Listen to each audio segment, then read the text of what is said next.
કિંમત છે તેના ફાયદા અને જુદા જુદા વાયુઓ માટે એની કિંમત. તો સૌપ્રથમ વાત કરીએ તો આપણી પાસે સમીકરણ હતું આદર્શ વાયુનું સમીકરણ એ હતું PV NRP. હવે વાર્ણાવાસના વૈજ્ઞાનિકે દબાણ અને કદમાં ફેરફાર કર્યો અને એના આધારે એક નવું સમીકરણ પ્રાપ્ત થયું જે આપણને P an² કૌંસમાં V NB NRP આપણને પ્રાપ્ત થયું, જેને આપણે વાસ્તવિક વાયુ અથવા તો આપણે એને વાર્ણાવાસ વાયુ સમીકરણ તરીકે ઓળખીએ છીએ, જ્યાં A અણુઓ વચ્ચેનું આકર્ષણ બળ કહી શકીએ, એટલે કે એનું મૂલ્ય આકર્ષણ બળ પર આધાર છે, અને B જે છે એ અણુઓનું કદ, અને A અને B આમ જોવા જઈએ A અને B બંને વાન ડર વાલ્સ વાયુ અચળાંક થશે. આ જે વાન ડર વાલ્સ વાયુ સમીકરણ છે એ n મોલ માટેનું છે, અને 1 મોલ માટેનું સમીકરણ લઈએ તો n બરાબર 1 કિંમત મૂકી દો તો સમીકરણ મળશે P +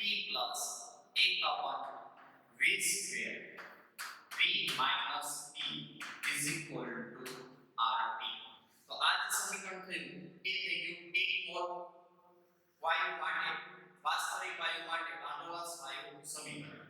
હવે આની અંદર આપણે A અને B ની કિંમત વાત કરતા હતા, તો B ની કિંમત તો આપણે અગાઉ જોઈ ગયા હતા કે B ની કિંમત દાખલામાં આપી દીધેલી હોય, અથવા તો B ની કિંમત આપણે અણુ જે છે એ અણુની ત્રિજ્યા આપેલી હોય તો એ ત્રિજ્યા ઉપરથી આપણે એની ગણતરી જોવાની હતી, તો એનું મૂલ્ય આપણને 4 * n a એવોગેડ્રોન * 4/3 pi r³ આ પ્રમાણેનું આપણને પ્રાપ્ત થતું હતું, કે જ્યાં b = 4 * na * 4/3 pi r³ આ પ્રમાણેનું સૂત્ર આપણને પ્રાપ્ત થતું હતું. ત્યાર પછીની વાત કરીએ તો a ની કિંમત, તો a નું સૂત્ર આપણે કાલે તારેલું હતું કે a જે છે એ a ની કિંમત, એટલે કે a માટેનું સૂત્ર, એટલે કે અહીંયા બીટા માટેની કિંમત તારેલી હતી, તો બીટા = an²/v² આપણને પ્રાપ્ત થતું હતું. તો b અને બીટા બંને અલગ અલગ છે. b ની કિંમત આ રીતે શોધી શકાય. બીટા ની કિંમત, બીટા એટલે હકીકતમાં એક પ્રકારનું તમારે દબાણ થશે, તો p = an²/v², તો a = pv²/n² થશે. તો a નો એકમ શું થશે, તો a નો એકમ દબાણ વાતાવરણના, કદ લીટરમાં, તો લીટરનો સ્ક્વેર ના છેદમાં મોલનો સ્ક્વેર. તો આ થઈ ગયો a ના એકમ વિશેની માહિતી. અગાઉ આપણે કીધું હતું કે જેમ અણુનું કદ મોટું તેમ b નું મૂલ્ય વધુ આવશે, અને આકર્ષણ બળ વધુ તેમ a નું મૂલ્ય આપણને વધુ પ્રાપ્ત થતું હોય છે. તો આ માહિતી આપણે આગળના લેક્ચરની અંદર આપણે જોઈ ગયા હતા. ત્યાર પછી વાત કરવાની છે કે આ જે a આપણને પ્રાપ્ત થયો એ a ની કિંમતના ફાયદા. તો રેડી આપજો તો a ની કિંમતના ફાયદા. તો a ની કિંમત મેળવી તેનો ફાયદો શું? તો આપણે હમણાં વાત કરી હતી કે અણુઓ જે છે એ વાન ડર વાલ્સ વાયુ અચળાંક વાસ્તવિક વાયુ માટે છે, તો આપણે વાસ્તવિક વાયુના અણુઓનું કદ નોંધપાત્ર હોય છે, અવગણી શકાય તેવું હોતું નથી. અને આ જે અણુઓ છે એ અણુઓ વચ્ચે એક પ્રકારનો ફોર્સ ઓફ એટ્રેક્શન, એટલે કે આકર્ષણ બળ ઉદ્ભવતું હોય છે.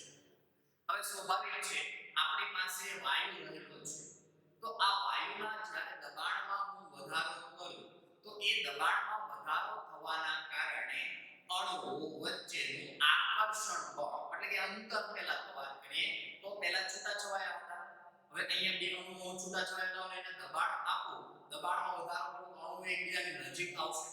હવે નજીક આવે એટલે એનો અર્થ એવો થઈ ગયો કે આકર્ષણ બળમાં વધારો થયો. તો વાયુના અણુઓનું આકર્ષણ બળ નહીવત હોય, જ્યારે એના આકર્ષણ બળમાં વધારો થાય, દબાણમાં વધારો થાય, તો એના કારણે વાયુના અણુનું રૂપાંતરણ પ્રવાહીમાં થતું હોય છે. તો આના ઉપર એમ કહી શકાય કે એનું મૂલ્ય વધુ તેમ આકર્ષણ બળ વધુ આપણને પ્રાપ્ત થાય. તો એનું મૂલ્ય આપણને વધુ પ્રાપ્ત થાય, તો આકર્ષણ બળ વધુ પ્રાપ્ત થાય, તો એના કારણે વાયુનું રૂપાંતરણ પ્રવાહીમાં થતું હોય છે. તો આપણે એમ કહી શકાય કે એની કિંમત જેમ વધુ તેમ આકર્ષણ બળ વધુ, અને આકર્ષણ બળ વધુ તેમ વાયુનું પ્રવાહીમાં વધુ સરળતાથી રૂપાંતરણ થતું હોય છે. આ વાસ્તવિક વાયુ માટે. પણ આદર્શ વાયુ માટે વાત કરીએ તો આપણને ખબર છે કે આદર્શ વાયુ માટે એની કિંમત 0 હોય. શા માટે એની કિંમત 0 હોય? તમને એમ થાય કે સરળ આમાં સીધું ડાયરેક્ટ કહી દીધું કે એની કિંમત 0 હશે. કોના માટે? તો એ આદર્શ વાયુ માટે. તો આ ડાયરેક્ટ આપણે સીધું કહી દીધું તો કઈ રીતે એની સાબિતી આપીએ? તો આગળ આપણે જોઈ ગયા હતા કે આદર્શ વાયુના અણુઓનું કદ ખૂબ જ નહીવત હોય, એટલે અવગણ્ય બરાબર હોય. બીજું કે એમના અણુઓ વચ્ચે કોઈ પણ પ્રકારનું આકર્ષણ બળ ઉદ્ભવતું હોતું નથી. આકર્ષણ બળ ન હોય એટલે શું હોય છે? આકર્ષણ બળ ન હોય એટલે એની કિંમત આપણને ખૂબ જ નહીવત અથવા તો 0 બરાબર પ્રાપ્ત થશે. અને એ વાયુનું એટલે કે આદર્શ વાયુનું આપણે પ્રવાહીમાં રૂપાંતરણ કરી શકતા હોતા નથી. એટલા માટે એની કિંમત આપણને 0 પ્રાપ્ત થતી હોય છે.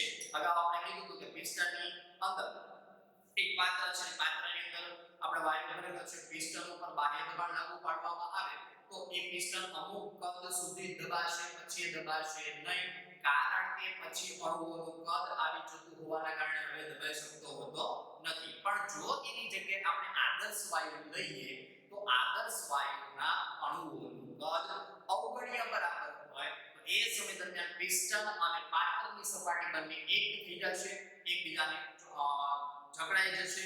તો એના કારણે એનું કદ ખૂબ જ અવગણ્ય થઈ જશે, અને એ કારણોસર એ વાયુનું આપણે પ્રવાહીકરણ કરી શકતા નથી.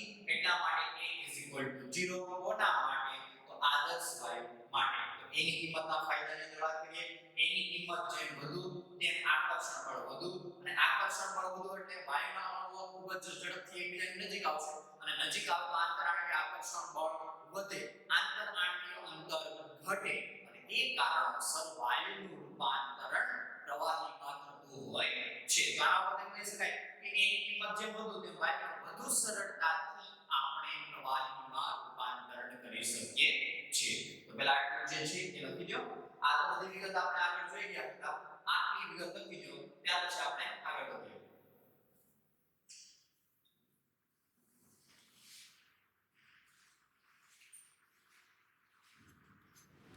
તો આપણે વાત કરી એની કિંમતના ફાયદાઓ, કે જેમાં એની કિંમત વધુ હશે તેમ આકર્ષણ બળ વધુ હશે, અને તેમ વાયુના પ્રવાહીમાં વધુ સરળતાથી રૂપાંતરણ થતું હોય છે. જ્યારે આદર્શ વાયુ છે એ આદર્શ વાયુનું પ્રવાહીમાં રૂપાંતર થતું ન હોવાના કારણે એનું મૂલ્ય આપણને 0 પ્રાપ્ત થતું હોય છે. હવે વાત કરીશું પ્રવાહીનું દબાણ. તો હેડિંગ આપીએ પ્રવાહીનું દબાણ. તો પ્રવાહીનું દબાણની વાત કરીએ તો જે દબાણ તમે આપો છો એ દબાણે વાયુનું રૂપાંતરણ પ્રવાહીમાં થતું હોય, તો એ વાયુનું જ્યારે પ્રવાહીમાં રૂપાંતરણ થતું હોય તો જે તમે દબાણ લાગુ પાડો છો એવું ન્યૂનતમ ઓછામાં ઓછું જે દબાણ છે એ દબાણને આપણે પ્રવાહીનું દબાણ તરીકે ઓળખતા હોઈએ છીએ. કે આપણે વાત કરીએ કે આપણી પાસે વાસ્તવિક વાયુ હતો, એ વાસ્તવિક વાયુ છે એ વાસ્તવિક વાયુમાં અણુઓ છૂટાછવાયા હતા. હવે જેવું એને દબાણ લાગુ પાડે છે એટલે અણુઓ શું કરશે? તો એકબીજાની નજીક આવશે, એટલે આકર્ષણ બળમાં વધારો થશે. હવે દબાણ હું આપું છું એ દબાણ જેટલું ઓછું આપું અને ઓછા દબાણે વાયુ વધુ સરળતાથી રૂપાંતરણ થઈ જતું હોય, તો એનો અર્થ એવો થાય કે વાયુના અણુઓ વધુ હશે તો જ એકબીજાની વધુ નજીક આવશે અને વધુ નજીક આવશે તો એનું રૂપાંતરણ પ્રવાહીમાં થશે તો એની પાછળનું કારણ શું તો પ્રવાહીમાં રૂપાંતર થવા માટે જવાબદાર કોણ તો અણુ વચ્ચેનું આકર્ષણ બળ અને અણુઓ આકર્ષણ બળ ક્યારે વધારે હોય કે જ્યારે એના ઉપર દબાણ જે લાગુ પાડું છું એ ઓછું દબાણ લાગુ પાડવા છતાં પણ એમની વચ્ચે આકર્ષણ બળ વધુ હશે તો એવા અણુઓનું રૂપાંતર વધુ ઝડપથી થશે એટલે આના ઉપર લખી શકાય કે વાયુના પ્રવાહીકરણ માટે જરૂરી ન્યૂનતમ દબાણને પ્રવાહીકૃત દબાણ કહે છે અને આપણે વાત કરીએ અનુસાર આપણે એમ પણ લખી શકીએ કે એ ચલે છે 1 પ્રવાહીકૃત દબાણ હવે દબાણને ઓછું આપ્યું તો એનો અર્થ એવો છે કે અણુ વચ્ચે આકર્ષણ બળ વધુ હશે અને આકર્ષણ બળ વધુ હોય તો એ અણુનું રૂપાંતરણ વાયુનું રૂપાંતરણ વધુ સરળતાથી પ્રવાહીમાં થતું હોય છે તો એ અનુસાર આપણે કીધું કે એ ચલે છે 1 પ્રવાહીનું દબાણ જો ઓછું હોય તો આકર્ષણ બળ વધુ હશે અને એવા વાયુનું રૂપાંતરણ વધુ સરળતાથી વાયુમાંથી પ્રવાહીમાં થતું હોય છે જો પ્રવાહીનું દબાણ વધારે આપવું પડે એનો અર્થ એવો થાય કે એ એટલે અણુ વચ્ચે ઉદ્ભવતું અથવા અણુ વચ્ચે આકર્ષણ બળ એ ખૂબ જ નહીવત હશે અને નહીવત હોય તો એ સમય દરમિયાન દબાણ વધારે આપવું પડે અને દબાણ વધારે આપો તો આકર્ષણ બળ ઓછું હોય એટલે એવા અણુઓનું રૂપાંતરણ પ્રવાહીમાં ખૂબ જ સરળતાથી થતું હોતું નથી તો અહીં આપણે કીધું કે એની કિંમત જેમ વધુ તેમ પ્રવાહીકૃત દબાણ એમની કિંમત ઓછી હશે તો પ્રવાહીકૃત દબાણ ઓછી હોય તો વાયુનું પ્રવાહીમાં રૂપાંતરણ વધુ સરળતાથી થાય છે આ એક કન્ડિશન થઈ ગઈ બીજી કન્ડિશન એમ પણ કહી શકાય કે એનું મૂલ્ય ઓછું તો પ્રવાહીનું દબાણ જે છે એનું મૂલ્ય વધારે હશે તો એ સમય દરમિયાન વાયુનું રૂપાંતરણ પ્રવાહીમાં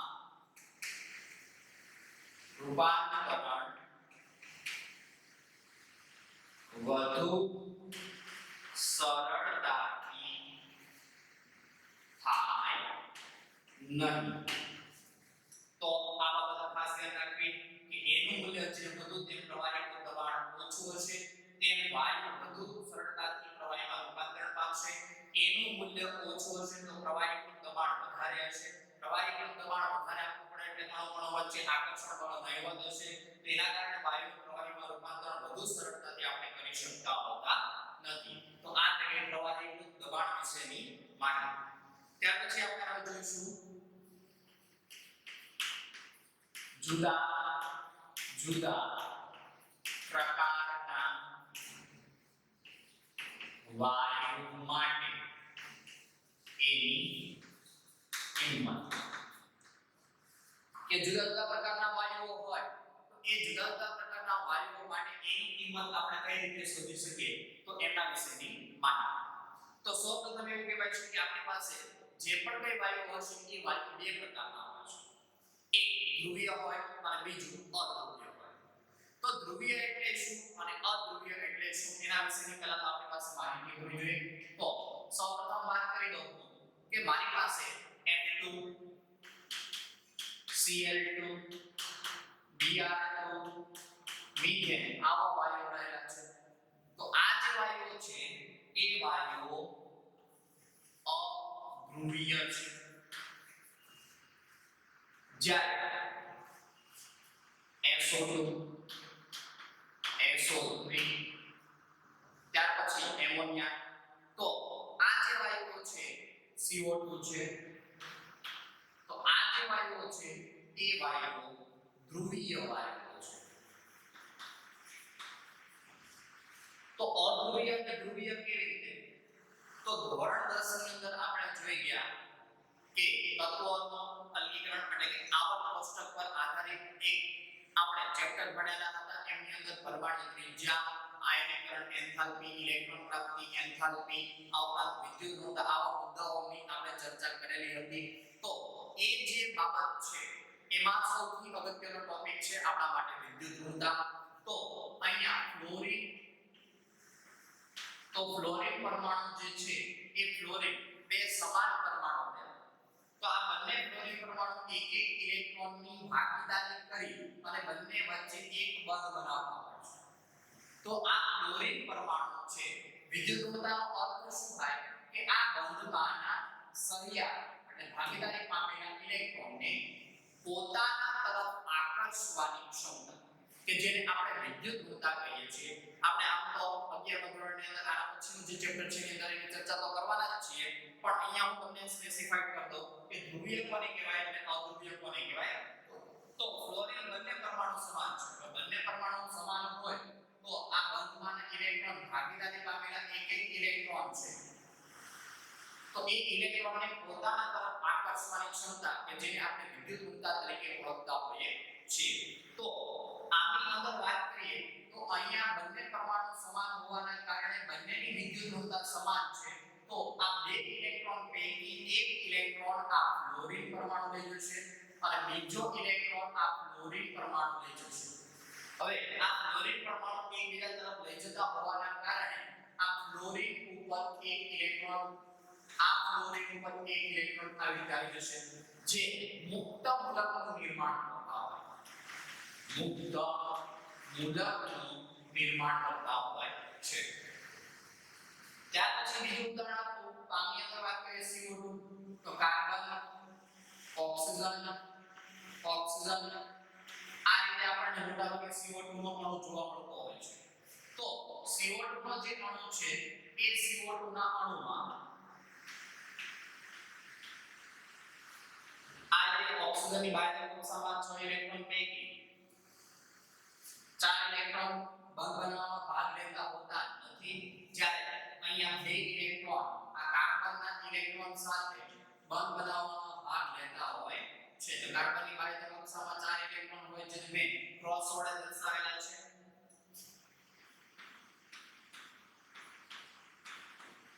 અને ઓક્સિજનના ઇલેક્ટ્રોનને મેં ડોટેડ વડે દર્શાવેલા છે. હવે જ્યારે કાર્બન અને ઓક્સિજનમાં ઇલેક્ટ્રોનની ભાગીદારી પામેલા હોય એવા 4 ઇલેક્ટ્રોન છે, તો બે પૈકી કોઈ એક બંધને હું તોડું તો બંધને તોડું તો એ સમયે કાર્બન અને ઓક્સિજનમાં ઓક્સિજનની વિદ્યુત ઋણતા વધુ છે. તો વિદ્યુત ઋણતા વધુ હોવાના કારણે આ બંધમાંના બંને ઇલેક્ટ્રોન પોતાના તરફ આકર્ષી લેતું હોય છે. તો ઓક્સિજન પોતાના તરફ ઇલેક્ટ્રોન આકર્ષી લે તેના ઉપર માઈનસ વીજભાર આવે, તો કાર્બન ઉપર પ્લસ વીજભાર આવે. આવું આપણે કેમિકલ બોન્ડિંગ ની અંદર પણ જોવાના છીએ. તો આની અંદર વાત કરીને અનુસાર અહીંયા માઈનસ વીજભાર આવ્યો, અહીંયા ધન વીજભાર આવ્યો એટલે એના ઉપર ધ્રુવ ઉત્પન્ન થયો. અને ધ્રુવ ઉત્પન્ન થાય એવા અણુને આપણે ધ્રુવીય અણુ તરીકે ઓળખતા હોઈએ છીએ. જ્યારે અહીંયા ધ્રુવ ઉત્પન્ન થતો હોતો નથી એટલા માટે એને આપણે અધ્રુવીય કીધું. અને અહીંયા ધ્રુવ ઉત્પન્ન થાય છે એટલા માટે એને આપણે ધ્રુવીય તરીકે ઓળખતા હોઈએ છીએ. તો આ અધ્રુવીય અણુઓ હોય અને ધ્રુવીય અણુઓ હોય તો એમના માટે જુદા જુદા પ્રકારના વાયુઓ છે. એક ધ્રુવીય પ્રકાર છે, એક અધ્રુવીય પ્રકારનો વાયુ છે. તો આ બંનેમાં ધ્રુવીય પ્રકારના વાયુઓ માટે એની કિંમત ધ્રુવીય માટે અને એની કિંમત અધ્રુવીય માટે. તો ધ્રુવીય અને અધ્રુવીય બંનેમાં એની કિંમત સૌથી વધારે હોય તો એ છે ધ્રુવીય. આ બાબત ધ્યાન રાખો. ધ્રુવીય અણુઓ ધ્રુવીય વાયુઓની માટે એની કિંમત અધ્રુવીય વાયુ કરતા વધુ હોય છે. ફરીથી વાત કરતો, ધ્રુવીય વાયુ માટે એની કિંમત અધ્રુવીય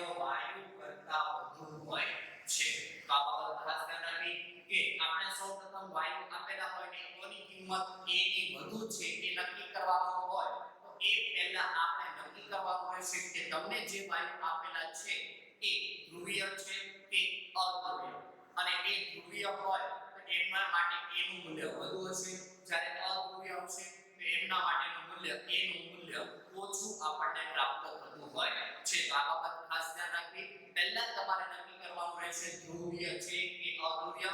એના માટે તમને વિદ્યુત ઋણતાનો ટોપિક ખબર હોવી જોઈએ. વિદ્યુત ઋણતા એટલે બંધમાંના સહિયારા ઇલેક્ટ્રોનને પોતાના તરફ આકર્ષવાની ક્ષમતા. તો અહીંયા બંને પરમાણુ ફ્લોરિનના છે એટલે એ બંને ફ્લોરિનના પરમાણુની વિદ્યુત ઋણતા સમાન હશે, એટલે બંનેની એકબીજા આ બંધમાંના સહિયારા ઇલેક્ટ્રોનને પોતાના તરફ ખેંચવાની ક્ષમતા સમાન હશે, એટલે બંને એક એક ઇલેક્ટ્રોન લઈ લેશે. એટલે સિંગલ તીર વડે મેં અહીંયા દર્શાવેલું છે એટલે એ મુક્ત મૂલકનું નિર્માણ કરે છે. જ્યારે અહીં કાર્બન અને ઓક્સિજનમાં ઓક્સિજનની વિદ્યુત ઋણતા વધુ હોવાના કારણે બંધમાંના બંને ઇલેક્ટ્રોન ઓક્સિજન લઈ લે તો ઓક્સિજન ઉપર નેગેટિવ વીજભાર આવશે, કાર્બન ઉપર પોઝિટિવ વીજભાર આવશે, કારણ કે ઓક્સિજનમાં ઇલેક્ટ્રોનના પ્રમાણમાં વધારો થાય છે એટલે ઓક્સિજન ઉપર નેગેટિવ વીજભાર આવે. જ્યારે કાર્બન પરથી ઇલેક્ટ્રોન દૂર થાય છે એટલે એના ઉપર ધન વીજભાર આવે. અહીંયા ધન વીજભાર અને ઋણ વીજભાર ઉદ્ભવતો હોવાના કારણે CO2 નો અણુ SO2 કે SO3 આ બધા અણુ ધ્રુવ ઉત્પન્ન થતા હોવાના કારણે ધ્રુવીય અણુ તરીકે ઓળખાય છે. જ્યારે અહીંયા Cl2 Br2 H2 આ બધા જે અણુઓ છે એ અધ્રુવીય અણુ તરીકે ઓળખાય. તો હમણાં ઘણા વિદ્યાર્થીઓ પાસે પૂછે સર અહીંયા CH4 છે તો બંને અણુ જુદા જુદા છે, બંને કાર્બન અને હાઇડ્રોજન બંને અલગ અલગ છે, તો છતાં પણ એ અધ્રુવીય શા માટે?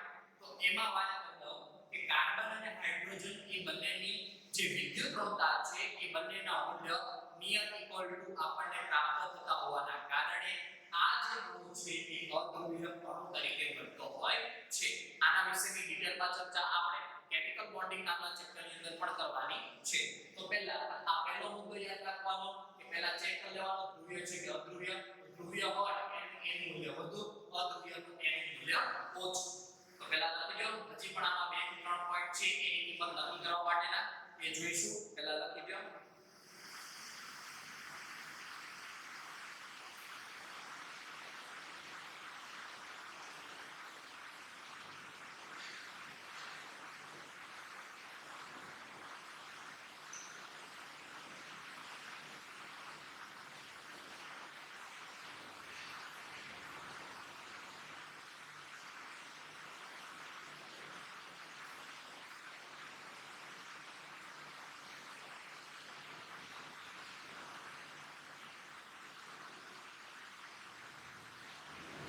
ત્યાર પછી જુદા જુદા વાયુ માટે એની કિંમત નક્કી કરવા માટેનો બીજો મુદ્દો.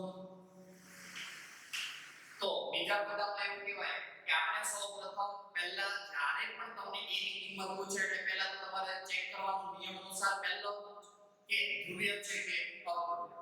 અને હવે નક્કી કરી દીધા બાદ આપણને ખબર પડે કે સમાન સ્વભાવ ધરાવતા કે સમાન સ્વભાવ ધરાવતા અણુઓ હોય તો એમની અંદર એની કિંમત કોની વધારે? તો સમાન સ્વભાવ ધરાવતા વાયુમાં અણુભાર જેમ વધુ અથવા આણ્વીય દળ જેમ વધુ તેમ એની કિંમત વધુ, અથવા બીજું કહી શકાય કદ વધુ તેમ એની કિંમત વધુ. ઉદાહરણ તરીકે હું આપું તમને F2 Cl2 Br2 અને I. ચાલો તો સૌપ્રથમ આમાં તમારે નક્કી કરવાનું છે કે કોની એની કિંમત વધુ હશે અને કોની એની કિંમત ઓછી હશે. તો સૌપ્રથમ તમારે ચેક કરવાનું રહેશે કે અણુ બધા ધ્રુવીય છે કે અધ્રુવીય. તો F2 Cl2 Br2 I બંને પરમાણુ સમાન હોય તો વિદ્યુત ઋણતા સમાન, અને વિદ્યુત ઋણતા સમાન હોય તો બંધમાંના ઇલેક્ટ્રોનને પોતાના તરફ આકર્ષવાની ક્ષમતા એટલે કે વિદ્યુત ઋણતા એ પણ કેવી આવશે? સમાન. અને સમાન આવે તો આ બધા અણુ તમારા માટે કેવા થઈ ગયા? આ બધા અણુ આપણા માટે થઈ ગયા અધ્રુવીય. તો અધ્રુવીય સમાન સ્વભાવ થઈ ગયો બધા. તો સમાન સ્વભાવ ધરાવતા વાયુમાં અણુભાર જેમ વધુ તેમ એની કિંમત વધુ. તો અણુભારની વાત કરીએ તો ફ્લોરિન છે એ ફ્લોરિનનો તમને કેટલો પ્રાપ્ત થાય તો એ ફ્લોરિનનો તમને પ્રાપ્ત થશે 19 18 19 જેવો અથવા 20 જેવો તો ફ્લોરિનનો 19 જેવો પ્રાપ્ત થાય ફ્લોરિનનો 35.5 બ્રોમિનનો 80 અને આયોડિનનો 127 આ ઉપરાંત કદને આધારે નક્કી કરીએ તો ફ્લોરિન એના કરતા કદ મોટું કોનું તો ક્લોરીનનું એના કરતા કદ મોટું તો બ્રોમિનનું એના કરતા કદ મોટું તો આયોડિનનું આવર્ત કોષ્ટક નામનું જે ચેપ્ટર છે પીરિયોડિક ટેબલ તેની અંદર આપણે વાત કરીશું કે સમૂહમાં ઉપરથી નીચે તરફ જઈએ તેમ કદમાં વધારો થાય અને આવર્તમાં ડાબી બાજુથી જમણી બાજુ જઈએ તેમ કદમાં ઘટાડો થતો હોય છે અહીંયા લખી દો સમૂહમાં ક્યાં જવાનું તો ઉપરથી નીચે તો કદમાં વધારો થાય આવર્તની વાત કરીએ તો આવર્તમાં ડાબી બાજુથી જમણી બાજુ તરફ જાઓ તો કદમાં ઘટાડો થાય તો આને ડિટેલમાં ચર્ચા આપણે પીરિયોડિક ટેબલની અંદર જોવાની જ છે પણ અહીંયા તમારે યાદ રાખવા માટે કીધું કે સમૂહ ઉપરથી નીચે તરફ જાઓ તો કદમાં વધારો થાય આવર્તમાં ડાબી બાજુથી જમણી બાજુ જાઓ તો કદમાં ઘટાડો થતો હોય છે તો કદ ની અંદર સમજો કેમ કે આ ફ્લોરિન ક્લોરીન બ્રોમિન આયોડિન એ છે એ આપણા માટે સમૂહ નંબર 17 છે અને સમૂહ 17 માં ઉપરથી નીચે જાવ કદમાં શું થાય તો વધારો તો એ અનુસાર એની કિંમતની વાત કરીએ તો એની કિંમત કોની વધારે સૌથી ઓછી હશે તો ફ્લોરિનની એના કરતા વધારે ક્લોરીનની એના કરતા વધારે બ્રોમિનની અને એના કરતા વધારે આયોડિનની આપણને પ્રાપ્ત થતી હોય છે તો આ થઈ ગઈ આપણે ફ્લોરિન ક્લોરીન બ્રોમિન સમાન સ્વભાવ ધરાવતા અણુઓ કે જેમાં આપણે અણુભાર વધુ તે એની કિંમત વધુ અથવા તો કદ વધુ કે એની કિંમત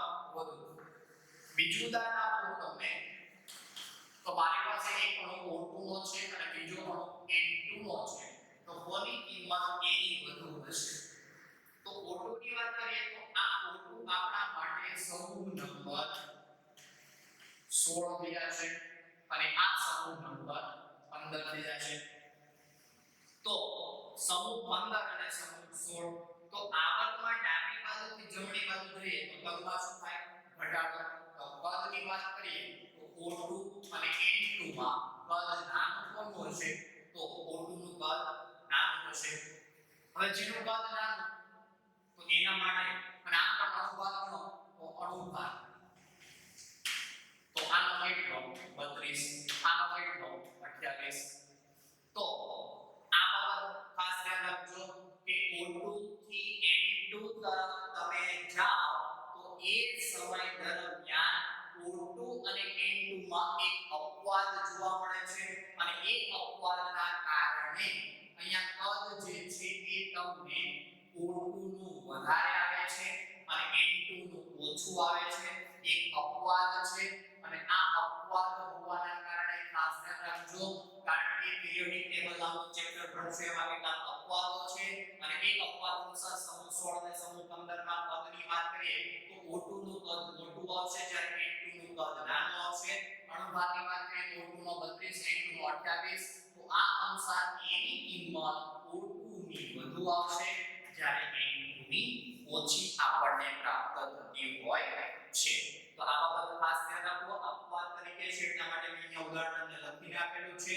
કે કદની વાત કરતા હોય તો અહીંયા આપણે કહીએ કે આવર્તમાં ડાબી બાજુ જમણી બાજુ છે તો કદમાં શું થાય ઘટાડો તો O2 નું કદ નાનું હોવું જોઈએ પણ નહીં એના પાછળનું કારણ છે કે O2 નું કદ શા માટે મોટું આવે છે અને N2 નું કદ શા માટે ઓછું આવે છે તો એના પાછળનું કારણ છે એ આપણે પીરિયોડિક ટેબલના ચેપ્ટરની અંદર જોવા મળશે તો અહીંયા આ બાબત ખાસ ધ્યાન રાખજો એટલા માટે મેં અહીંયા તમને ઉદાહરણ કરાવી દીધું કે O2 અને N2 સમૂહ 16 સમૂહ 15 15 ના સમૂહના તત્વોનું કદ નાનું હોય જ્યારે 16 ના સમૂહના તત્વોનું કદ મોટું હશે આ અપવાદ છે ખાસ ધ્યાન રાખો કે કદની વાત કરો ત્યારે 15 માં 16 સમૂહના કદની સરખામણી કરો તો એ સમય દરમિયાન તમારે કદ મોટું આવશે 16 માં સમૂહનું 15 માં સમૂહનું કદ નાનું આવશે અણુભારની વાત કરીએ તો 32 ને 28 તો અણુભાર જે વધુ તેની કિંમત વધુ તો આપણા માટે જવાબ થશે O2 greater than N2 તો આ બીજી બાબત છે બીજો મુદ્દો કે પહેલા આપણે ચેક લેવાનું કે ધ્રુવીય છે કે અધ્રુવીય, અને પછી ધ્રુવીયની અંદર હોય તો સેમ આ વસ્તુ, અધ્રુવીયની અંદર હોય તો પણ આ સેમ વસ્તુ ઉદાહરણ આપણે કરાવી દીધેલા છે. ત્યાર પછી ત્રીજો મુદ્દો એવું કે અણુઓ વચ્ચે હાઇડ્રોજન બંધ ઉદ્ભવતો હોય તો હાઇડ્રોજન બંધ ધરાવતા વાયુઓ માટે એનું મૂલ્ય સૌથી વધુ હોય છે. આ બાબત ખાસ ધ્યાન રાખવી કે જેમ અણુની અંદર હાઇડ્રોજન બંધ આવતો હોય તો એવા અણુ માટે એનું મૂલ્ય સૌથી આપણને વધુ પ્રાપ્ત થતું હોય છે. દાખલા તરીકે હું આપી દઉં તો હાઇડ્રોજન બંધ મોટા ભાગે જોવા મળતો હોય તો એવો અણુ એક H2O છે, બીજો HF છે, ત્રીજો NH3 છે. તો આ જે અણુઓ છે એની અંદર આપણને હાઇડ્રોજન બંધ જોવા મળતો હોય તો હાઇડ્રોજન બંધ ધરાવતા અણુઓ માટે એનું મૂલ્ય આપણને સૌથી વધુ પ્રાપ્ત થતું હોય છે. તો આ બાબત ખાસ ધ્યાનમાં રાખવી કે અણુ વચ્ચે ઉદ્ભવતા ચાર પ્રકારના બળો હોય છે. એમાં એક છે વિક્ષેપણ બળ અથવા તો લંડન બળ તરીકે ઓળખીએ, બીજું દ્વિધ્રુવીય આકર્ષણ બળ, ત્રીજું દ્વિધ્રુવીય પ્રેરિત દ્વિધ્રુવીય આકર્ષણ બળ, અને ચોથું ચોથું જે છે એ છે આપણા માટે હાઇડ્રોજન બંધ. તો આ ચાર ટોપિક જે છે આ ચેપ્ટરમાં જોઈએ તો આપણે આ સ્ટેટ ઓફ મેટર ની અંદર આપેલા છે, પણ એનો સવિસ્તારપૂર્વક અભ્યાસ આપણે કેમિકલ બોન્ડિંગ ની અંદર કરવાનો રહેશે. તો હાઇડ્રોજન બંધ ધરાવતા વાયુઓ માટે એનું મૂલ્ય સૌથી વધુ આપણને પ્રાપ્ત થતું હોય છે. ત્યાર પછી આની અંદર ચોથો મુદ્દો છે એમાં એવું કહેવાય કે હાઇડ્રોજન H2 અને હિલિયમ નું કદ નાનું હોય અને કદ નાના હોવાના કારણે એની કિંમત is near equal to આપણને 0 જેટલી પ્રાપ્ત થતી હોય છે. કે H2 અને હિલિયમના નાના કદના કારણે એની કિંમત near equal to 0 લેવામાં આવતી હોય છે. તો આ બાબતને પણ ખાસ ધ્યાન રાખવી. તો આ એની કિંમત નક્કી કરવા માટેના ચાર મુદ્દાઓની વાત કરી. એમાં પહેલો મુદ્દો આપણી પાસે હતો કે અણુ ધ્રુવીય હોવો જોઈએ અથવા તો અધ્રુવીય. એમાં ધ્રુવીય હોય તો એની કિંમત વધુ, અધ્રુવીય માટે એની કિંમત ઓછી. પછી હવે આપણે ચેક કરી લીધું તેમાં બધા જ આપણને ધ્રુવીય લાગ્યા તો ધ્રુવીય બધા લાગે અથવા તો બધા અધ્રુવીય લાગ્યા હોય તો એમાં કોની કિંમત વધારે? તો એમાં વધારે કિંમત જેનું કદ વધુ એમની કિંમત એની વધારે અથવા તો આની અંદર વધુ એની કિંમત વધુ. ત્રીજો મુદ્દો હાઇડ્રોજન બંધ ધરાવતા વાયુઓ હશે એટલે એના માટે એની કિંમત સૌથી વધુ આપણને પ્રાપ્ત થશે, અને હાઇડ્રોજન અને હિલિયમનું કદ નાનું તો એના માટે એની કિંમત ઇક્વલ ટુ આપણને 0 પ્રાપ્ત થતી હોય છે. તો જુદા જુદા વાયુ માટે એની કિંમત વિશેની માહિતી અહીંયા આપણે જોઈએ.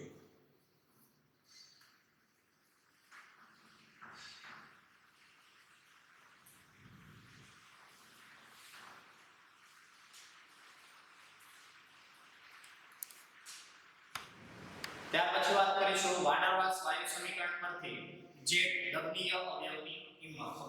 તો એની આપણે વાંડરવાલ્સ વાયુ સમીકરણ પરથી જેની કિંમત.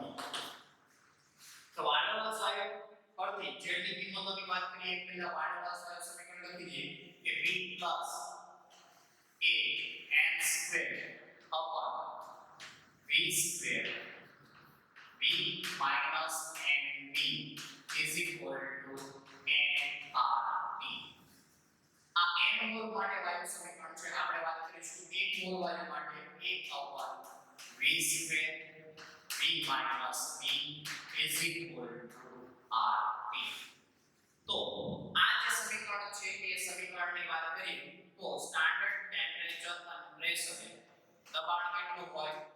એક વાતાવરણ હોય. તાપમાન કેટલું હોય? તો એ તાપમાન આપણને 273 કેલ્વિન પ્રાપ્ત થતું હોય. અને કદ કેટલું હોય? તો એ કદ 22.4 લીટર હોય છે. મોલ કેટલા હોય? n is equal to 1 mol આપણને પ્રાપ્ત થતા હોય છે.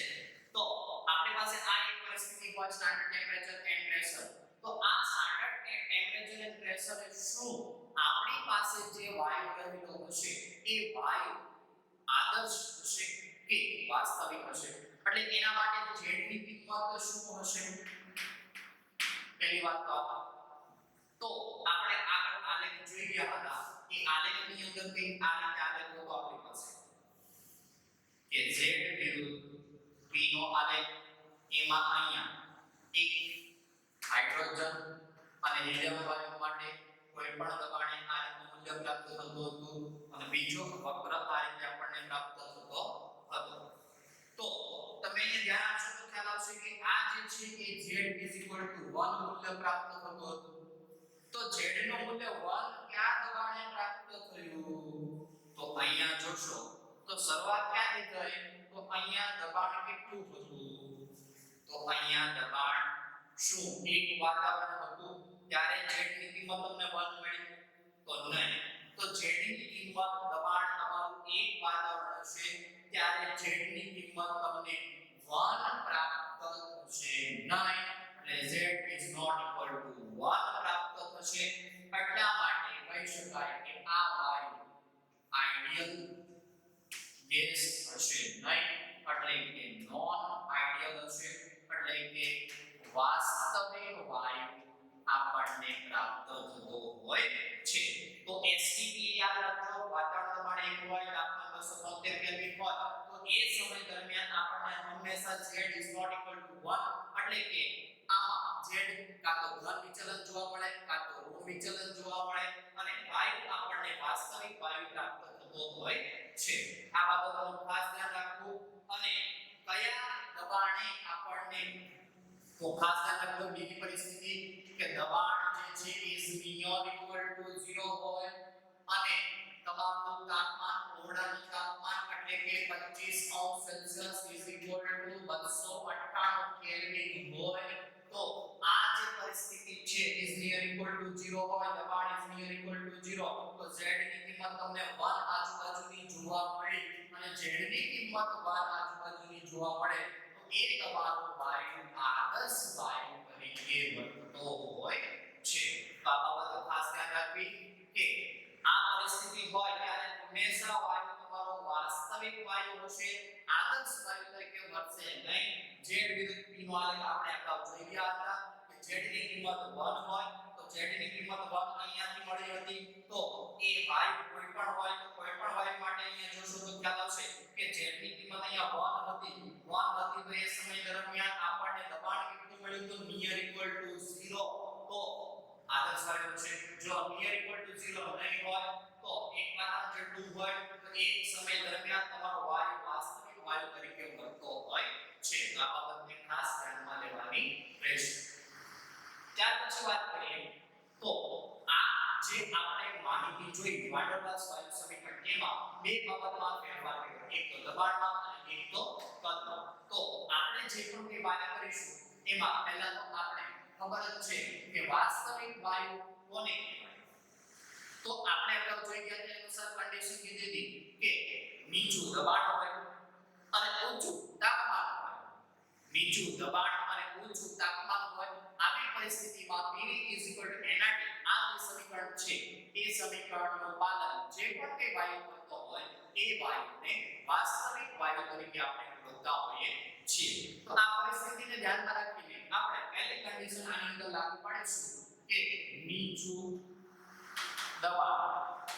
દબાણ રાખીએ અને તાપમાન જે છે એ તાપમાન સામાન્ય રાખીએ તો આવી પરિસ્થિતિનું હું જ્યારે નિર્માણ કરું કે નીચું દબાણ હશે અને તાપમાન સામાન્ય હોય તો એ સમય દરમિયાન આપણે ખબર દબાણ નીચું હોય તો કદ કેવું હશે તો નીચું દબાણ હોય તો એ સમય દરમિયાન કદ વધુ હોય કારણ કે P ચલે છે 1/v અનુસાર દબાણ નીચું તો કદ વધુ હશે તો આપણી પાસે આ જે સમીકરણ છે એમાં દબાણ નીચું છે કદ જે છે આપણને કેવું પ્રાપ્ત થશે વધુ તો કદ વધુ પ્રાપ્ત થાય તો એમાં આપણે લખી શકીએ v nv is near equal to v કારણ કે કદ જે છે આપણને વધારે પ્રાપ્ત થાય છે તો કદ વધારે પ્રાપ્ત થતું હોય તો એ સમય દરમિયાન આ nv અણુઓનું કદ જે છે એ અણુઓનું કદ આપણે અવગણી શકીએ તો એ અવગણવા માટે આપણે કયા નિયમ અનુસાર તો બોયલના નિયમ અનુસાર દબાણ નીચું તો કદ વધુ હશે કદ વધુ હોય v વધુ હોય તો n નિયમો અવગણી દો v - nb = v પ્રાપ્ત થયું આ જ કિંમત આ સમીકરણની અંદર મૂકી દઈએ તો આપણને મળશે p an² અથવા તો x n બરાબર 1 મોલ લઈ લઈએ આપણે તો 1/v² into v is equal to RT આપણને પ્રાપ્ત થશે હવે આનો ગુણાકાર અંદર કરી દો તો PV plus A/V is equal to RT હવે આ જે સમીકરણ મેળવ્યું એને 8 વડે ભાગાકાર કરી દો તો PV/RT plus A/RTV is equal to RT વડે ભાગાકાર કરવો પડે 1 બનશે તો આદર્શ વાયુ માટે આપણે આગળ z નું મૂલ્ય જોઈ ગયા હતા કે z PV/RT 1 મોલ માટે તો આના બરાબર હું z લખી શકું = 1 આ બાજુ પ્લસ પેલી બાજુ જાય તો -A/RTV આ જે સૂત્ર પ્રાપ્ત થયું મને એ થઈ ગયું નીચા દબાણે વાન ડર વાલ્સ વાયુ સમીકરણ પરથી z ની કિંમત તો નીચું દબાણ જ્યારે હશે ત્યારે z ની કિંમત 1 કરતા કેવી આવશે ઓછી અને 1 કરતા ઓછી આવે એટલે કયું વિચલન જોવા મળે તો ઋણ વિચલન જોવા મળે અને ઋણ વિચલન હોય તો એમાં કયું બળ જવાબદાર ગણવામાં આવે એમાં આકર્ષણ બળ જવાબદાર ગણવામાં આવતું હોય છે તો અહીંયા તમે ધ્યાન આપશો તો ખ્યાલ આવશે કે અહીંયા r જે છે એ અચળ છે t તાપમાન પણ કેવું છે તો સામાન્ય છે v કદ તો એ કદ કેવું હશે ખૂબ જ વધુ હશે તો એ સમય દરમિયાન z નું મૂલ્ય કોના ઉપર આધાર રાખશે તો એના મૂલ્ય ઉપર આધાર રાખશે તો એ એટલે શું તો આકર્ષણ બળ તો અહીંયા કદ વધુ હોવાના કારણે આપણને કદને આ જે કદ હતું એને શું કરી દીધું અવગણી દીધું તો અહીંયા ધ્યાન રાખશો તો ખ્યાલ આવશે z ની ગણતરીમાં કદનું મૂલ્ય આપણે શું કરી દઈએ છીએ અવગણી દઈએ છીએ એવો અર્થ થયો કારણ કે v - nb = v લઈ લીધું કારણ કે કદ ખૂબ જ વધુ હોવાના કારણે આ કદને આપણે શું કરી દીધું અવગણી દીધું તો અહીંયા કદ અવગણવામાં આવશે તો z નું મૂલ્યનો આધાર કોના ઉપર રહેલો હશે તો a પર રહેલો હશે ફક્ત ને ફક્ત z ના મૂલ્યનો આધાર a ઉપર રહેલો હશે અને a એટલે તો આપણને ખબર જ છે શું તો આકર્ષણ બળ તો એના z ના મૂલ્યનો આધાર a પર રહેલો અને a એટલે આપણા માટે શું થઈ ગયું એક પ્રકારનું આકર્ષણ બળ અને આની અંદર કયું વિચલન જોવા મળશે તો ઋણ વિચલન તો આ બાબત આપણે અગાઉ પણ જોઈ ગયા છે હવે અહીંયા હું તાપમાન સામાન્ય લઈશ પણ હવે હું તાપમાનમાં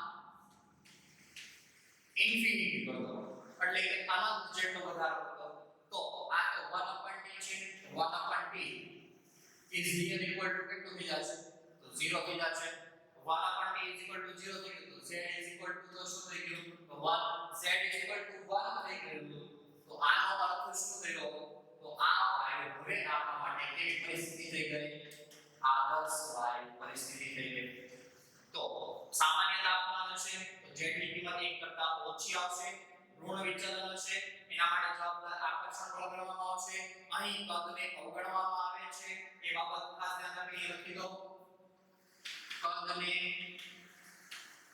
અવગણવામાં આવે કેમ કદને અવગણવામાં આવે તો v - nb = v એટલે કદ જે છે ખૂબ જ વધારે છે કારણ કે નીચું દબાણ લાગુ પાડેલું છે એટલે કદ ખૂબ જ વધારે હોવાના કારણે nb જે તાપમાનને આપણે અવગણી દેતા હોય છે તો b જે છે વાડાવાસ વાયુ ક્રમાંક 2 છે એમાં એક a અને એક b તો b ને આપણે શું કરી દઈશું b તો એક અણુઓનું કદ છે તો એ અણુઓના કદને શું કરી દીધું તો અવગણી દીધું કારણ કે સમીકરણ તો આખું હતું આપણી પાસે એક મોલ માટે તો એક મોલ માટેનું સમીકરણ તો એમાં b કદને તો મેં અવગણી દીધું તો b કદને જ્યારે હું અવગણી દેતો હોય તો એ સમય દરમિયાન હવે ફક્ત આધાર કોના ઉપર એ ઉપર એટલે થઈ ગયું અણુ અણુ વચ્ચે લાગતું આકર્ષણ બળ.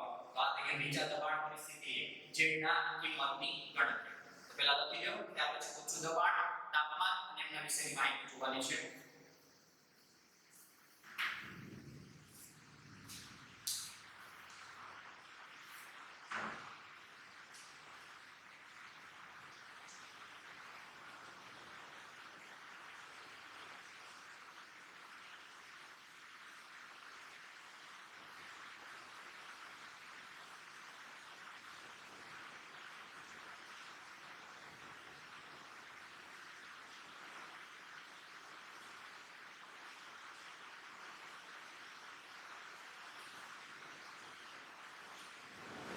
ત્યાર પછી આપણે વાત કરીશું પરિસ્થિતિ બીજી કે જેમાં આપણે ઊંચું દબાણ લાગુ પાડીએ.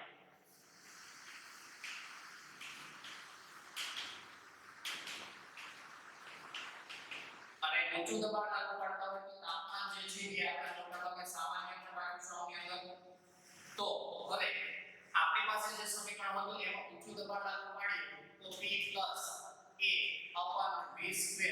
આ જે સૂત્ર છે એમાં દબાણ ખૂબ જ વધારે હોવાના કારણે આટલો જે ભાગ છે એમને હું અવગણી દઉં તો મને સૂત્ર મળશે P + A/V² = P જેટલું મને પ્રાપ્ત થતું હોય છે. કારણ કે મેં અહીંયા દબાણ વધારે લીધેલું છે અને દબાણ વધારે લીધેલું હોવાના કારણે અહીંયા હું આ P + A/V² માં આ મૂલ્યને અવગણી દઉં તો એ મારા માટે મૂલ્ય ખૂબ જ નહીવત થઈ જશે. કારણ કે મેં દબાણ ઊંચું લાગુ પાડેલું છે તો P મને પ્રાપ્ત થયું. તો વાટાઘાત સમીકરણની અંદર કિંમત મૂકો P કૌંસમાં V - V = RT. તો PV - PV = RT. RT વડે મને ભાગાકાર કરી દો. RT વડે ભાગતા તો RT વડે ભાગાકાર કરું તો PV / RT - PV / RT = 1 મને મળશે. તો આના બરાબર તો શું થઈ ગયું? Z = 1 પ્લસ, કારણ કે માઈનસ કેટલા જશે તો પ્લસ PV / RT. તો ઊંચા દબાણ લાગુ પાડવામાં આવતું હોય તો એ સમય દરમિયાન Z ની કિંમતનો આધાર કોના ઉપર રહેલો હોય છે? તો B નું મૂલ્ય કોના ઉપર આધાર રાખે? તો B નું મૂલ્ય અણુઓના કદ ઉપર આધાર રાખશે. તો અણુઓનું કદ વધુ તેમ B નું મૂલ્ય વધુ અને આ Z નું મૂલ્ય 1 કરતા વધુ પ્રાપ્ત થાય. તો Z નું કિંમત કરતા વધુ હોય તો ધન વિચલન જોવા મળે અને ધન વિચલન જોવા મળતું હોય તેના માટે જવાબદાર કોણ ગણાશે? તો અપાકર્ષણ બળ જવાબદાર ગણાશે. અને આની અંદર અવગણું બને તો એની કિંમત અવગણ્ય. કારણ કે આપણી પાસે સમીકરણ હતું કે અનુસાર P + A/V², બીજા કૌંસમાં V - V = RT હતું. હવે સમીકરણ શું મળ્યું? તેમાં B ની કિંમત આપણને જોવા મળે છે અને એની કિંમત જોવા મળતી નથી એટલે એની કિંમતને આપણે શું કરી દીધી? અવગણી દીધી. એટલે કે આકર્ષણ બળ એક પ્રકારનું જે દબાણ હતું એ દબાણને આપણે શું કરી દીધું? અવગણી દીધું. આ અણુઓ દ્વારા જે દબાણ લાગતું હતું એ અવગણી નાખ્યું. હવે અણુ વચ્ચે શું થતું હશે? તો ધન વિચલન. એના કારણે શું જોવા મળશે? અપાકર્ષણ બળ. કારણ કે Z નું મૂલ્ય 1 કરતા આપણને કેવું પ્રાપ્ત થયું? તો વધુ, 1 કરતા વધુ હોય તો ધન વિચલન. આવી માહિતી આપણે આગળ પણ જોઈ ગયા હતા.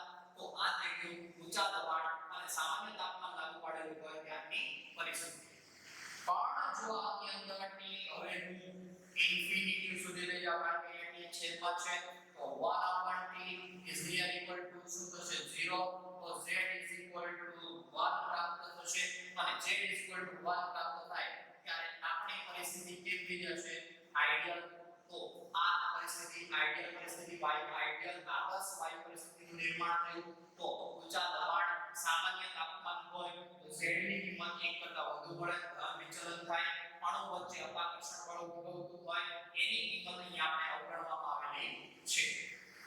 જ્યારે પરિસ્થિતિ સામાન્ય હતી ત્યારની વાત કરીએ પણ જ્યારે તાપમાન ઇન્ફિનિટી સુધી તાપમાનમાં ખૂબ જ વધારો થતો જાય તો એક સમય એવો આવશે કે જ્યારે મારો વાસ્તવિક વાયુ છે એ આદર્શ વાયુ જે ગુણક ધરાવતો હોય છે. તો આ તે બીજા નંબરની પરિસ્થિતિ. ત્યાર પછી ત્રીજા નંબરની પરિસ્થિતિ છે ઊંચા તાપમાન. હવે જ્યારે વાયુના અણુઓ વચ્ચે ખૂબ જ ઊંચું તાપમાન લાગુ પાડવામાં આવે તો એ સમય દરમિયાન અણુ વચ્ચેની ગતિ ઊર્જામાં વધારો થતો હોય છે. અહીં આપણે શું કર્યું તો તાપમાનમાં શું કર્યું વધારો, એના કારણે શું થાય ગતિ ઊર્જામાં વધારો થાય. અણુઓની ગતિ ઊર્જા વધે તો એ કારણોસર એના આકર્ષણ બળમાં જે છે એમાં શું થતો હોય છે ઘટાડો થતો હોય છે. આકર્ષણ બળમાં ઘટાડો થતો હોવાના સાથે સાથે કદ જે છે એ કદ કેવું થાય તો કદ વધી જતું હોય. જો અહીંયા બંને પરિસ્થિતિ જોવા મળે કે આકર્ષણ બળમાં ઘટાડો થયો તો આકર્ષણ બળમાં ઘટાડો થતો હોય તો P + 1/v² is near equal to આપણે P લઈ શકીએ અને સાથે સાથે કદમાં ઘટાડો થાય તો v - v is near equal to v લઈ શકીએ.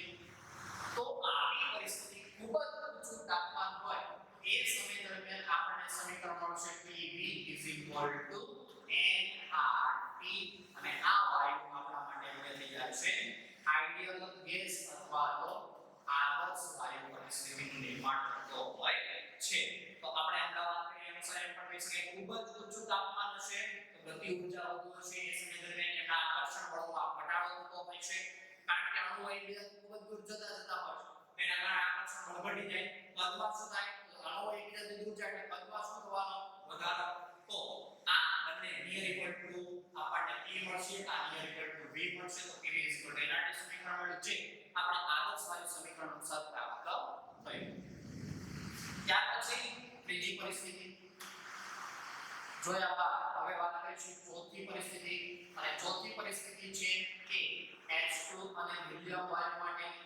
તો H2 અને હિલિયમ વાયુ છે કે H2 અને હિલિયમ વાયુ માટે આપણે હમણાં વાત કરી કે અનુસાર A નું મૂલ્ય is near equal to કેટલું પ્રાપ્ત થાય તો A નું મૂલ્ય આપણને is near equal to 0 પ્રાપ્ત થતું હોય છે. તો એનો અર્થ એવો થાય કે અણુનું કદ જે છે એ કદ કેવું હશે તો કદ કેવું હશે નહીવત હશે ખૂબ જ નાનું હશે અને એમની વચ્ચે આકર્ષણ બળ કોઈ પણ પ્રકારનું જોવા મળતું હોતું નથી. તો આગળ આપણે આલેખ જોઈ ગયા અનુસાર આલેખની પણ ચર્ચા કરી દે સાથે સાથે કે અહીંયા z લીધું p નો આલેખ દોરીએ છીએ તો અહીંયા z ની કિંમત આપણને 1 પ્રાપ્ત થાય. એ સમય દરમિયાન અહીંયા આલેખ આપણને જે છે એ સુરેખ રેખા મળે છે. H2 અને હિલિયમ માટેનો આલેખ સુરેખ રેખા આપણને પ્રાપ્ત થયો. તો એના ઉપરથી એમ કહી શકાય કે અહીંયા a ની કિંમત is near equal to 0 હોય તો આપણે સમીકરણ a is near equal to 0 એટલે p is near equal to સીધું આપણે શું લઈ શકીએ છીએ p + a/v² is near equal to p થઈ જશે. તો હવે આપણા પાસે સમીકરણ શું થશે તો સમીકરણ થશે p v - v is equal to RT.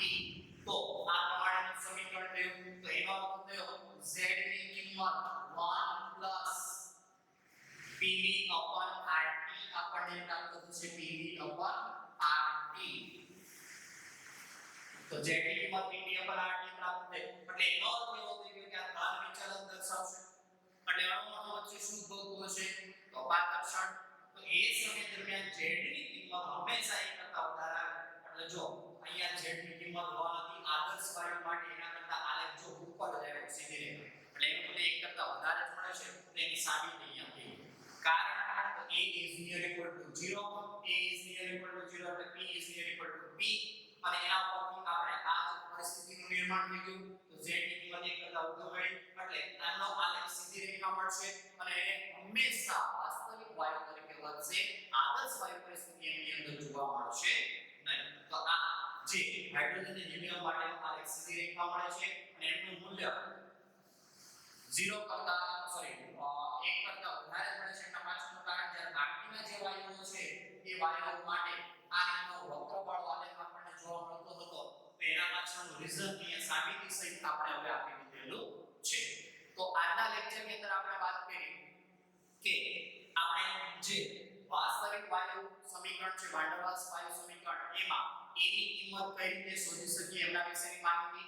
કોના માટે a ની કિંમત વધુ હશે કોના માટે a ની કિંમત ઓછી હશે એના પછી આપણે વાત કરી કે વાસ્તવિક વાયુ સમીકરણ પરથી Z ની જુદી જુદી કિંમતો નીચું દબાણ હોય ત્યારે A ની કિંમત નીચું દબાણ હોય ત્યારે Z ની કિંમત 1 કરતા ઓછી મળશે અને ઊંચું દબાણ હોય ત્યારે Z ની કિંમત 1 કરતા વધુ મળશે અને ખૂબ જ ઊંચું તાપમાન હોય ત્યારે વાયુ આદર્શ વાયુ તરીકે વધશે એટલે PV NiT 1 પ્રાપ્ત થશે કારણ કે અહીંયા Z ની કિંમત આપણને કેટલી મળશે Z 1 પ્રાપ્ત થશે કારણ કે આ તો શું થઈ ગયું એક મોલ માટેનો PV આ થઈ ગયું તો Z શું મળશે આપણને 1 આદર્શ વાયુ પરિસ્થિતિ અને હાઇડ્રોજન હિલિયમ માટે Z ની કિંમત 1 કરતા વધુ આપણને પ્રાપ્ત થતી હોય છે હવે વાત કરીએ કે આ યાદ કઈ રીતે રાખવાનું તો આપણે અહીંયા જોયું કે ઊંચું દબાણ અને નીચું દબાણ હોય તો લો પ્રેશર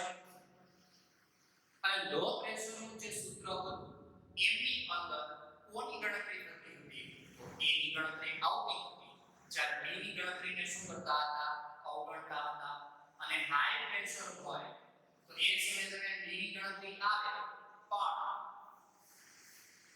A ની ગણતરીને શું કરવાની અવગણવાની તો જે ગણતરી આવે એની વાત કરી લો પ્રેશર હોય ત્યારે તેનો આધાર કોના પર રહેલો છે A ઉપર રહેલો છે હાઈ પ્રેશર છે તેનો આધાર કોના પર રહેલો છે B ઉપર તો લો પ્રેશર એ કોણ ભાગ ભજવશે તો અણુ વચ્ચેનું આકર્ષણ બળ હાઈ પ્રેશર એ કોણ ભાગ ભજવશે તો અણુઓનું બળ તો આ યાદ રાખવું લો પ્રેશર તો ABCD અનુસાર યાદ રાખો લો પ્રેશર અને હાઈ પ્રેશર L અને H માં પહેલા કોણ આવે તો H પહેલા આવે તો એ સમય દરમિયાન ABCD માં P આવશે એટલે કે એકબીજાની વિરુદ્ધ લો પ્રેશર હોય ત્યારે હંમેશા A આવશે હાઈ પ્રેશર હોય ત્યારે B ની ગણતરીને ધ્યાનમાં રાખવાની આવશે અથવા તો એ પણ કહી શકીએ કે હાઈ પ્રેશર એ કોને અવગણવાનું તો હાઈ પ્રેશર પહેલા કોણ આવ્યો અવગણવાની વાત છે અવગણવા અને આ ગણતરીને ધ્યાનમાં લેવાની ગણતરીમાં